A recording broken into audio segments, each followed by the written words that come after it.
জুলাই গণঅভ্যুত্থান উপলক্ষে বাংলাদেশ জামাতে ইসলামী বাজিতপুর উপজেলা শাখার উদ্যোগে গণমিছিল অনুষ্ঠিত হয়েছে।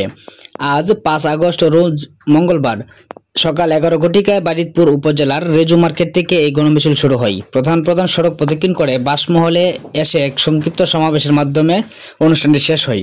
এতে প্রধান অতিথি হিসেবে উপস্থিত ছিলেন বাংলাদেশ জামাতে ইসলামী বাজিতপুর উপজেলা আমির ডাক্তার মোহাম্মদ ইয়াকুত আলী, সাবেক আমির আবু তাহের মাস্টার, নায়েবে আমির ফারুক আহমদ, সেক্রেটারি ডাক্তার মুবারকুল্লাহ, কর্মপরিষদ সদস্য হাফেজ আব্দুল কাদির, বাংলাদেশ শ্রমিক কল্যাণ ফেডারেশন বাজিতপুর উপজেলা সাবেক সভাপতি নূর মোহাম্মদ, পৌর সভাপতি হাজী আব্দুল হক, হিলচিয়া ইউনিয়ন সভাপতি আমিনুল ইসলাম, পিরিজপুর ইউনিয়ন সভাপতি ডাক্তার হাবিবুর রহমান সহ বিভিন্ন নেতাকর্মীরা।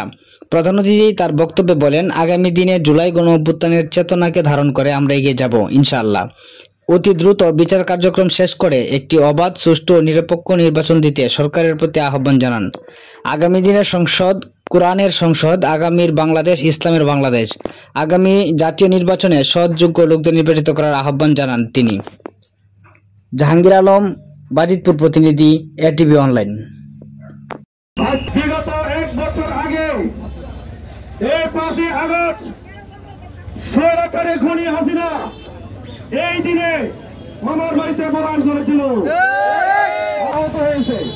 কিন্তু যখন দুপুর ১২টা বাজে তখন সেই স্বৈরাচারিণী এই জেমিল রানী বাংলাদেশ থেকে পালিয়ে গেছে।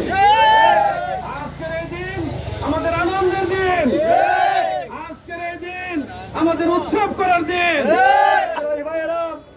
আমরা বলতে চাই, জামাত ইসলামী একটি আদর্শের নাম, জামাত ইসলামী একটা ইসলামী আন্দোলনের নাম, জামাত ইসলামী আল্লাহর সৈনিকদের নাম।